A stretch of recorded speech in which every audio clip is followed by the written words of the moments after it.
নমস্কার। শিক্ষক ও শিক্ষিকাদের সারপ্লাস ট্রান্সফার সংক্রান্ত একটি গুরুত্বপূর্ণ আপডেট আজকের আনন্দবাজার পত্রিকায় প্রকাশিত হয়েছে। সেই আপডেটটি আমি আপনাদের সঙ্গে শেয়ার করছি। অভিযোগ, শূন্য পদে নিয়োগের ব্যবস্থা না করে কিছু শিক্ষক শিক্ষিকাকে বাড়ি থেকে 300 কিলোমিটার পর্যন্ত দূরত্বে সারপ্লাস ট্রান্সফারের নির্দেশ দেওয়া হয়েছিল। তবে এই বদলিকে শিক্ষা মহলের আর এক অংশ নিজেদের জয় বলেও ধরে নিচ্ছেন। বঙ্গীয় শিক্ষক এবং শিক্ষাকর্মী সমিতির সাধারণ সম্পাদক স্বপন মণ্ডলের দাবি, বহুদিন ধরে এই বদলির বিরুদ্ধে লড়াই চলছিল, কারণ শিক্ষক শিক্ষিকাদের অনেক দূরে ট্রান্সফার করে দেওয়ায় অসুবিধা হচ্ছিল। যদিও তিনি এও অভিযোগ করেছেন, এরই মাঝে কিছু ব্যক্তি শিক্ষক শিক্ষিকাদের অসহায়ের অবস্থার সুযোগকে হাতিয়ার করে টাকা আদায় করেছেন।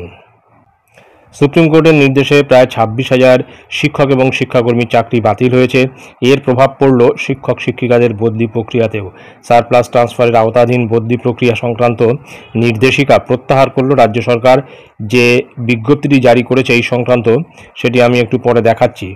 ছাত্র শিক্ষকের সংখ্যার অনুপাত সঠিক রাখতে 2023 সালে রাজ্য সরকারের তরফে এই বিশেষ সারপ্লাস ট্রান্সফারের প্রক্রিয়া চালু করা হয়।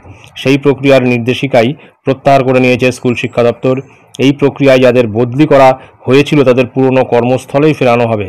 শিক্ষা মহলের একাংশের দাবি, প্রশাসনিক বদলির নামে দূরবর্তী স্থানে বদলি এবং চিকিৎসাজনিত কারণে বদলির আবেদনও খারিজ করা হয়েছে। উল্লেখ্য, উচ্চ প্রাথমিকে 489 জন এবং মাধ্যমিক উচ্চ মাধ্যমিক মিলিয়ে 490 জনের সারপ্লাস বদলির নির্দেশ জারি করা হয়েছিল। ইতিমধ্যে এদের মধ্যে 605 জনের বদলি প্রক্রিয়া সম্পূর্ণ হয়েছে। আবার এদের মধ্যে মেডিকেলি আনফিট বিভাগে বদলি করা হয় 120 জনকে। অভিযোগ, এই 120 জন বদলির বিষয়ে কিছুই জানতেন না।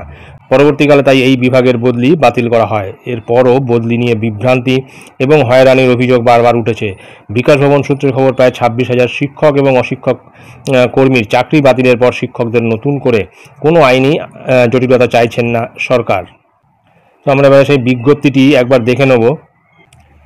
এই বিজ্ঞপ্তিটি গতকাল জারি করা হয়েছে government of West Bengal school education department secondary ব্রাঞ্চের পক্ষ থেকে, deputy secretary to the government of West বেঙ্গলের তরফ থেকে এবং the chairman West Bengal Central School Service Commission Acharya Sadan, তাদের উদ্দেশ্যে এই বিজ্ঞপ্তিটি সাবজেক্ট হিসেবে উল্লেখ রয়েছে recommendation for transfer in terms of this department, notification number এখানে দিয়ে দিয়েছে এবং ডেট হচ্ছে 10/2/2023 towards rationalisation of teachers working in recognised non government aided sponsored upper primary secondary higher secondary schools.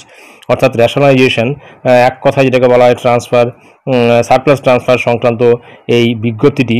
এখানে বিজ্ঞপ্তির নম্বর দিয়ে দিয়েছে, যেমন sir, the undersigned is directed to state that the previous memo number 489 31/3/2023 দেওয়া ছিল 490 এবং 1189 dated 14/8/2023 of this department are hereby cancelled till further orders, and the transfer of the teachers in terms of those orders is withdrawn hereby। অর্থাৎ এই তিনটে যে বিজ্ঞপ্তি জারি করা হয়েছিল সারপ্লাস ট্রান্সফার সংক্রান্ত, সেই বিজ্ঞপ্তি তিনটি কিন্তু ক্যান্সেল করা হলো এবং সারপ্লাস ট্রান্সফার সংক্রান্ত এই বিজ্ঞপ্তিগুলি উইথড্র করে নেওয়া হলো।